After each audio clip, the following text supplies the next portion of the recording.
The Atlanta Falcons don't have time to mess around. They need to play Michael Penix. That and more in today's edition of Locked On NFL. The new Locked On NFL. The madman Tyler Rowland is your double shot of NFL espresso with the Locked On local experts on every major story. Get ready. Rowland is revving up. The new Locked On NFL starts now. Locked On Podcast Network.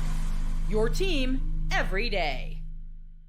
Football fans, welcome in to the new Locked On NFL, bringing you a double dose of the NFL's biggest stories with the help of our local experts that know your favorite teams like no one else. I am your host, the madman, Tyler Rowland, joined today by Locked On NFL expert, the brain, Luke Braun. On today's show, we're going to talk about why the Panthers need to play Bryce Young, whether they want to keep him or find someone new.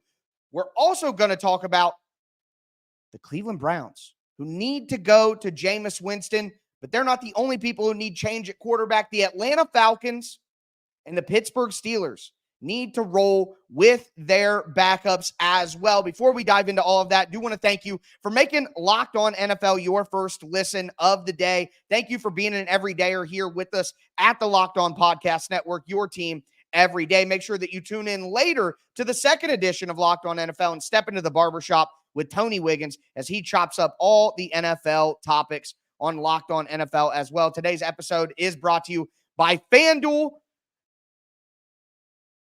Customers can bet $5 and get 3 weeks of a free trial of NFL Sunday Ticket from YouTube and YouTube TV. Visit FanDuel.com to get started.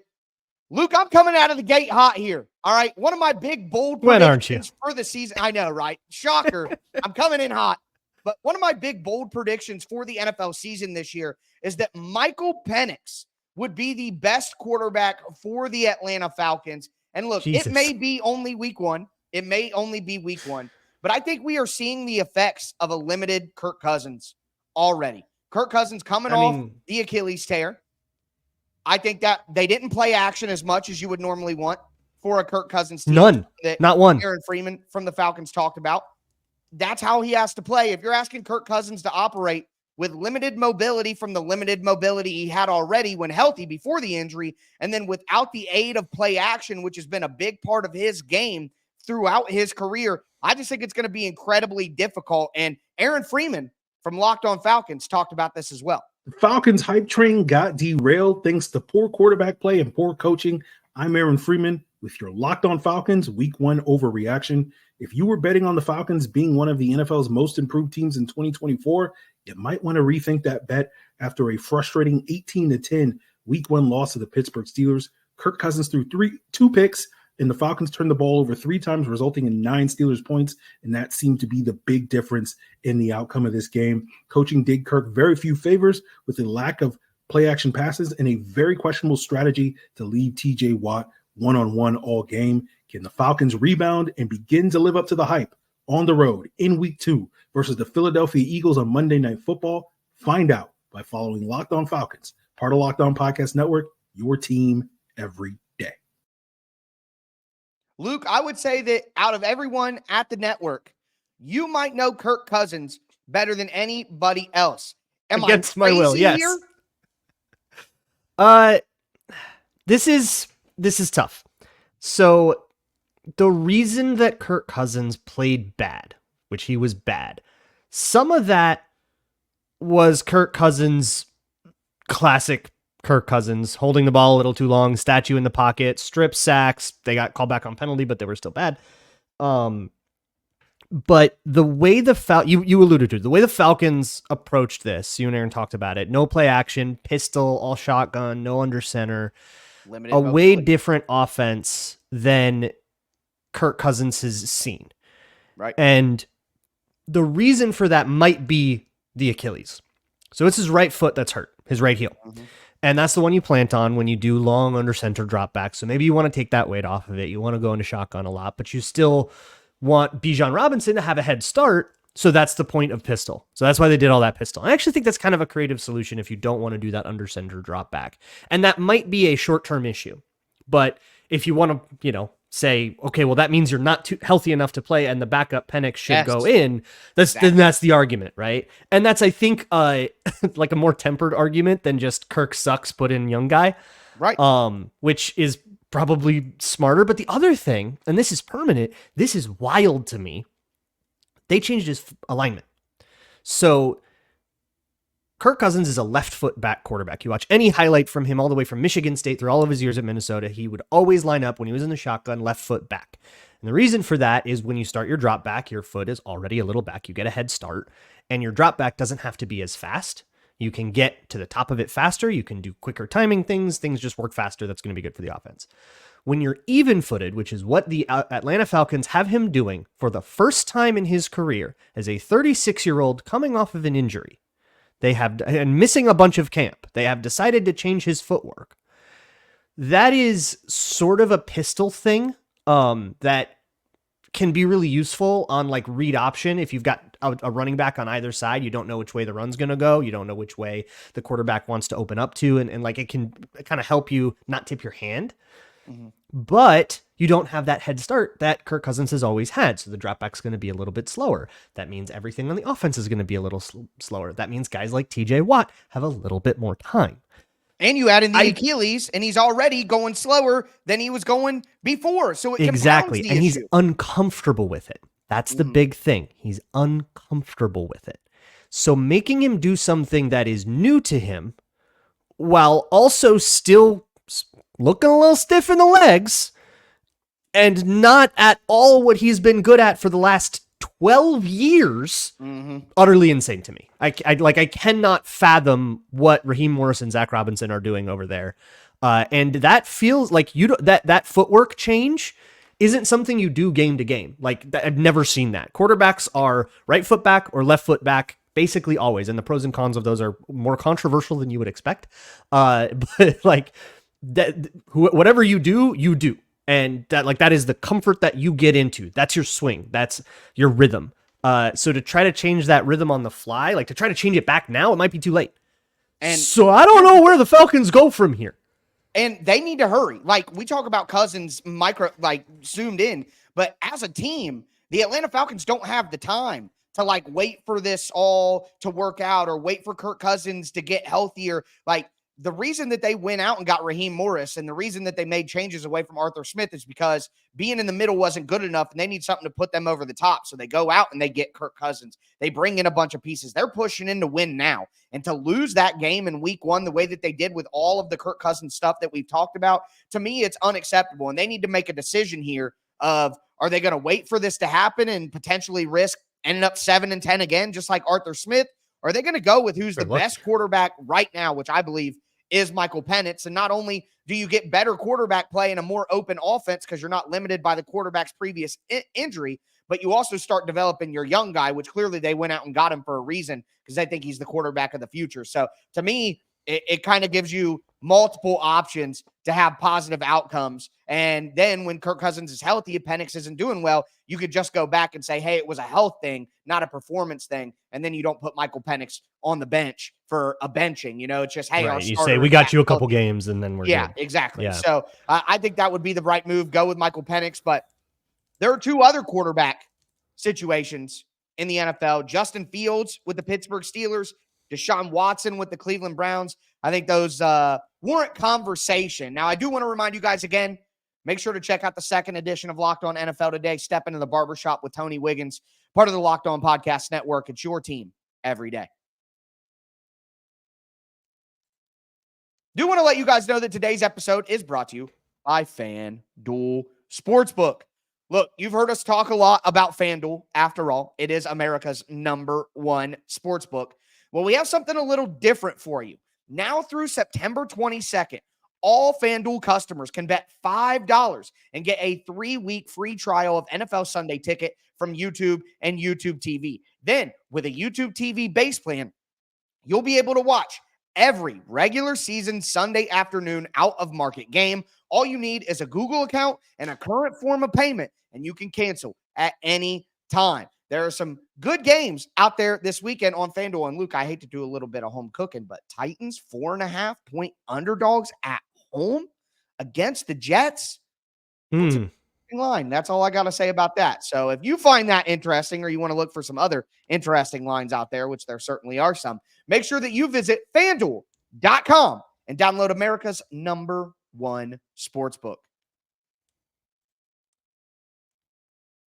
All right, Luke, let's continue today's edition of Locked On NFL with me, the madman, Tyler Rowland, and the brain himself, Luke Braun. You got a window into why I call Luke the brain in that first segment, talking about quarterback feet alignment and how they open and pistol sets. I mean, that's absolute gold right there. I just had to let Luke cook. All right. Sometimes you just got to let Luke cook. But with that being said, there are some other quarterback situations, again, that we need to discuss. You know who we're not letting cook? Yeah, right. Let Russ cook is dead, in my opinion. The Pittsburgh Steelers need to stick with Justin Fields and our Chris Carter from Locked On Steelers kind of talked about why that might be. But part of it was how he was setting them up with Justin Fields, not just with the fact that he can run the ball, but also with the fact that he can scramble. And, I think other people have made note of this. The Falcons really didn't blitz that much in this game. They had a lot of spies. They had a lot of contain. Their job, they were trying to just keep Justin Fields bottled up because they knew that if he broke loose, that was an easy way for this offense to score. And it wouldn't have been the way for them to create more turnovers or make things harder on them and force Justin Fields to have to throw from the pocket in tough situations and keep them predictable. But also in the run game, it made things easier because there were several concepts. And as you saw, Justin Fields regularly was lining up in pistol and shotgun, and Steelers were kind of faking a handoff and just using that QB option threat almost regularly to keep defensive ends honest. Okay, look, they need to roll with Fields here. Number one, even if Russell Wilson comes back, he's going to be a little bit banged up. And what Chris was talking about right there, the threat of Justin Fields as a runner helps a struggling Steelers offense create better math problems, get a math advantage, because I don't think that the Steelers have the outside weapons to have a great passing game no matter what. They're basically hitting it to Pickens, Freiermuth. So does Justin Fields know that? Because he only threw outside. I don't think he attempted one inside the hashes. Over the middle. Yeah, I mean, because where are you going to go? Can someone tell Justin Fields that they don't have outside threats? Right. Listen, I think that neither of the quarterbacks are going to be elite, but I think that the Steelers have a better chance of hamming and egging it with Justin Fields, using him in the run game, having him as the threat of a runner, taking away a defender. Like you said, Chris Carter's talking about quarterback spies and stuff like that. It just helps the Steelers. And look, Justin Fields holds the ball. He's a guy who everybody knows he holds the ball a long time. Well, Russell Wilson is a guy who holds the ball a long time. So it puts the same amount of stress on the Steelers offensive line that isn't great. It's not terrible, but it's not great. And they struggled in this game. But Justin Fields at least gives them the benefit of being a runner as well. So if you're going to hold the ball a long time, at least make something out of it. And there's a better chance that healthy Justin Fields can do that over slightly banged up calf injury Russell Wilson. So if I'm the Steelers, I'm just rolling with Justin Fields and doing the best I can with that. Tyler, have you ever seen the movie The Chronicles of Riddick? I mean, a long time ago, yes. Do you remember how that movie ends? I'm glad that I don't, but you're going to tell us. It's at the very end. It's this confrontation between Vin Diesel and the Big Bad, and the Big Bad is like betrayed by his right-hand man at the same time. And the Big Bad basically has a choice between letting Vin Diesel kill him or letting the right-hand man betrayer kill him. But he's going to die either way. He just gets to decide who does it. Yeah. That's where the Steelers are right now. It's over. I'm sorry, guys. It's over. You've got a quarterback that holds the ball too long and can't throw over the middle, or a quarterback who can't throw the ball over the middle and holds the ball too long. This is not your year. I don't really care. But that's my point. That's my point. At least go with the guy who can run. Yeah, go with the young guy then. Sure. And then run the ball 80% of the time. If the Steelers do that, I would honestly respect it so much. I'll be honest. Go be a read option Big Ten team. Sure. If they do that with the defense and the Mike Tomlin bump, they're probably still going to make the playoffs. I mean, we saw it last year. True, yeah. You say that like it's over. Leading the division, yes, AFC North leading Steelers. I don't think they can win the Super Bowl, but I do have the Steelers making the playoffs because even with that formula, I think they can make it. And Arthur Smith is just having a fever dream, getting to run an offense that nobody wants to see. He just absolutely loves it. But with that being said, we do got to transition to another quarterback situation in the AFC North, and it's Deshaun Watson with the Cleveland Browns. Watson has another lawsuit against him. The NFL is saying that they're not going to put him on the exempt list, but I got to tell you, I think that this lawsuit may have been bought for and provided by the Cleveland Browns themselves, because they got to do something here. I don't know if I can co-sign any of that. Allegedly, he means alleged. Tongue in cheek. But, I mean, they're just in such a bad spot, and Watson is such a weight on that franchise right now, and Jeff Lloyd from Locked On Browns even discussed it. Deshaun Watson, I've tried. And, I take heat on social media, and I certainly take some heat on the comments. And maybe because, the last we had saw of Deshaun before yesterday was such an impressive showing in Baltimore, closing out the second half comeback and beating the Ravens in Baltimore. But I think the problem is Deshaun Watson right now doesn't have the confidence within himself, which is the most difficult thing for any athlete to ever go through. Granted, he was pressured a ton and took a ton of hits. But the problem with that is once you start getting pressured as much as he was and you start taking the amount of hits that he did, now all of a sudden you're feeling pressure and thinking you're being pressured or thinking you're about to take a hit that maybe you're not. And it's really, really hard to come back from that. My guy, Jeff, is tired, man. Did you hear Deshaun Watson? That is a broken man. Yes, that's a broken man. Look, you know who doesn't lack confidence? You know who is never going to be down? Jameis Winston. That man went from a number one pick to a perennial backup that runs around the NFL and can't find much easier allegations to swallow, too. Absolutely. And he will never lose confidence. Jameis Winston still acts like he is the leader of the team at all times. Look, I know that this would be a terrible thing for the Browns, considering they just not extended, but moved the money around and created even more dead money in the future for Deshaun Watson, which I didn't like that move at the time either. But I think they have to. I mean, it's the same thing that we talked about with the Falcons. The Browns don't have time here to wait on Watson. They need to win right now. After the season they had last year with Joe Flacco, they're expecting to win right now. Their ownership group is expecting to win right now. And if Kevin Stefanski wants to stay off the hot seat, he's got to do what his bosses may not like and win games. And that would mean Jameis Winston. And as somebody who covers the Vikings, Luke, you're seeing the career resurgence, at least in week one, for Sam Darnold, a former top pick who finally found a good spot. Why not Jameis? I think Baker Mayfield might be the more salient one here, too. Had a great game for Tampa. I wonder what Browns fans are thinking of that. But so there's something, I guess, that I should mention. This came from Mike Florio Analysis, so take that however you will, who got a piece of the Deshaun Watson contract, and that this particular lawsuit, if it wasn't disclosed at the time of signing, could void a bunch of guarantees and actually get the Browns out of this situation. Adds into the theory. Tinfoil hats, allegedly, baby, speculatively. But so, if you want to do that, you can do that. Here's the thing. Jameis Winston ain't taking you to the promised land. I'm sorry. You're right that he is a guy that neither is Watson. Actively refuses change. Yeah, neither will Watson. I think you're a little bit like the Steelers. I think you're just kind of cooked, boys. But Jameis Winston actively refuses to change the way he plays quarterback.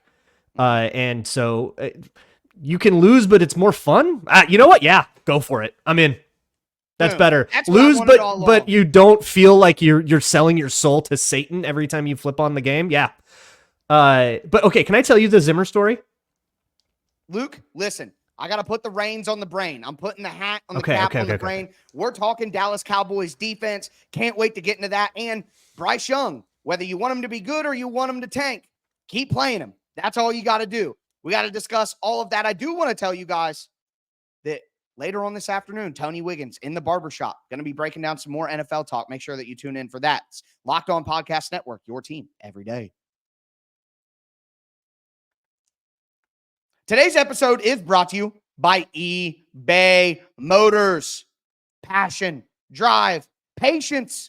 The formula for winning championships is also what keeps your ride or die alive. eBay Motors has everything you need to maintain your vehicle and level it up to peak performance, from superchargers to roof racks, exhaust kits, LED headlights, and more. Whether you're into speed, power, or style, eBay Motors has you covered. With over 122 million parts for your number one ride or die, you'll always find exactly what you're looking for. And with eBay Guaranteed Fit, your part is guaranteed to fit your ride every time or your money back. Because with eBay Motors, you're burning rubber, not cash. With all the parts you need at the prices you want, it's easy to make your car the MVP and bring home huge wins. Keep your ride or die alive at ebaymotors.com. Eligible items only. Exclusions apply.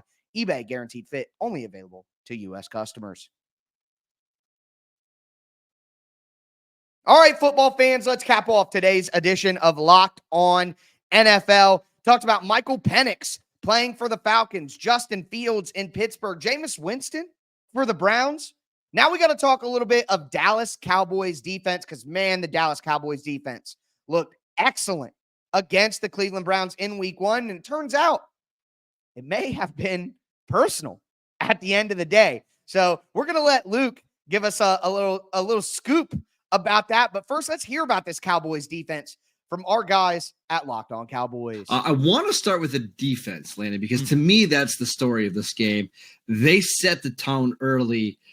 I think there were some concerns about what this defense would look like without Dan Quinn, right? Mike Zimmer's first game as a coach, and they didn't skip a beat at all. No, they looked fantastic. Obviously the Cowboys defense was the dominant force in this game, and Deshaun Watson was basically under siege the entire game. The run game for Cleveland was basically non-existent, and obviously they were shorthanded, and there were aspects of that was not working for Cleveland. But I think the concerns that we had about how quickly would this defense and this group of personnel that it kind of been playing in a simplified defense, how quickly would they take on this kind of more complicated system that Zimmer's running? And I think the answer was pretty quickly. Well, the system may be more complicated, but the play calling might not have been very complicated. Luke, what do you know? Okay. This preseason, an article came out in the Minneapolis Star-Tribune rehashing a whole bunch of Mike Zimmer drama from his time at the Vikings. We don't need to go over all of it, but what you need to know is that in 2019, the Vikings made the playoffs. Huge underdogs in the Superdome, and they won that wild card game. Then they got dusted against San Francisco that year. Leading into that game, rumors were swirling that Mike Zimmer might have been fired if they lost that game and replaced with Kevin Stefanski, the offensive coordinator that year. Also, earlier in Stefanski's tenure under Zimmer blocked him from taking an offensive coordinator job with Pat Shurmur and the Giants. In hindsight, that was a favor, but still a little tense. So Zimmer won 10 games in that 2019 season, but kind of took it personal that there were rumors that maybe he was going to get fired. Like, what the heck? Come on. I just coached a good team. What are you doing? You're going to replace me with this young gun? I'm a better coach than him. That is the vibe here. Right. So this, we had a point to prove. This one was, and I don't think it's anything personal against Stefanski himself. Stefanski was sort of a protege to Zimmer for a long time, and went and got he was a 1-year OC, got his head coaching job, led the Browns to their first playoff win in 10,000 years. But I think Zimmer had to prove this. And what adds so much insult to it is one of the Dallas players after the game said, yeah, we've got like 50 calls. We stayed in 3, like the whole game. So the Browns couldn't figure it out. They found a couple of calls that worked. Browns could not crack the code. And then everybody just gets to fly around the field and go play super crazy. So many of those Dallas players now are so familiar with the Zimmer scheme. I have to imagine it helps having Kendricks in the building, having, all of these old school, even guys like Nick Vigil that have been around with Zimmer since he was in Cincinnati, like all of these old school guys that understand the scheme and the ins and outs of man match cover 7. It was a drumming because Mike Zimmer had to prove something. I want it to be personal, Luke. I want it to be petty. It's super personal. If it's Zimmer, it's super personal. That dude is so petty. It's absolutely so beautiful. And I'm here for petty. Obviously, I am here for petty. And speaking of petty, Luke, the Carolina Panthers. Bryce Petty. Oh, there we go. The Carolina Panthers. I just got to say this. Whether they believe in Bryce Young and want to see him improve, or whether they already don't believe in Bryce Young and they want to get a new quarterback in the next draft. Either way, the answer to that question is to play Bryce Young. And my guy, Julian Council from Locked On Panthers, agrees with me, but maybe not for the same reasons. They got rid of Reich. They got rid of Fitterer. They got rid of that entire offensive coaching staff and brought in Canales, hired Dan Morgan from down the hall, and brought in these players to see if Bryce Young is the guy. So after 1 week, I now understand.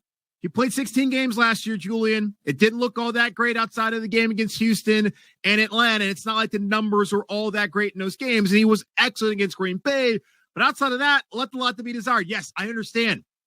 And I said this to y'all yesterday, like we cannot necessarily look at all this in a vacuum, but we can be adults here, right? And understand, I hope, that moving on from Bryce Young after the first game with Dave Canales, who was brought in here to work with Bryce Young and do what he did for Geno and Baker for Bryce, it would make a lot of sense to hire that coach and go through all this trouble this offseason to help Bryce Young, then to say, actually, Bryce, never mind. You're done. We're going to Andy Dalton. Okay. Oh, God, it's Dalton? No. Yeah, that's Oh, God, you can't. Come on. Right. Honestly, Luke, it's like what you've been saying.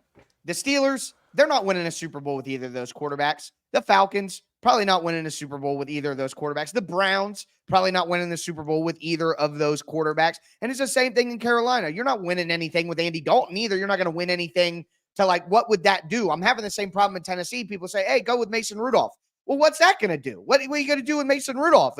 Maybe you get a playoff berth, and then what? To me, it's the same exact thing there. They need to keep playing Bryce Young. They need to see if he can improve whatsoever. And again, back to my petty point, even if they don't believe in Bryce Young, and even if they're ready to move on and get a new quarterback, well, Bryce Young is worse than Andy Dalton, so keep playing Bryce Young anyway. That's going to get you to a new quarterback faster. Wait, so okay, I don't know if we can say Bryce Young is worse than Andy Dalton. We might have to chill there. That's a lot. I don't know. Andy Dalton at this stage in his career, I don't know if that's. I didn't watch any Panthers preseason. In his career, I don't know. I'm just saying, no matter what they do, they can't go to Andy Dalton because playing Bryce Young is going to lead them to their new quarterback, or it's going to lead them to Bryce Young being the new quarterback. So there's just no reason to go to Andy Dalton is my overall point. Yeah, no. So here's the thing, especially when it comes to we're focusing on draft position, which isn't a conversation I don't think any team should have in September. But like you've got problems, go try to fix them. But here's the thing about the Carolina Panthers: there are too many problems. You are not going to fix them. Right. But like you have to just sort of ignore that reality and do your best. You just have to keep up appearances. And like, no, that doesn't get you any wins. That doesn't get you a better draft slot. There's no cap space credit that you get for doing your best. But just to keep up appearances for PR reasons, to keep ownership happy, to keep your job, you kind of have to go do your bestest, very try-hardiest. And if you put Andy Dalton in, you're signaling to everybody that spent their hard-earned money on your season tickets, to kids that grew up Panthers fans watching Cam Newton, go back to Jake Delhomme. You're telling all of them, yeah, we don't really care about you this year. You can't do that. You cannot do that. You have to say, no, we're going to try to keep developing Bryce Young. We're going to try to keep giving him the reps. We're going to try to keep making this thing work out that we sold everything for. And if it doesn't, which it probably looks like it kind of isn't, then so be it. You're getting fired anyways. But if I ever were to be blessed with an NFL job, you couldn't make me at gunpoint strike out looking. Right. I understand. And Dave Canales was literally hired to fix Bryce Young. So it's like, if you bench Bryce Young after week 1 or week 2 or whatever, then why did you hire this guy who's like a QB reclamation project guy? None of it would make sense. And then the business realities that you bring up are obviously in play. But with that being said, that is going to do it for today's edition of Locked On NFL. Folks, make sure that you tune in later on this afternoon for Tony Wiggins in the barbershop, breaking down more NFL topics. As I tell you guys every single day, make sure to stay safe out there and one day away from football. Being right back with us.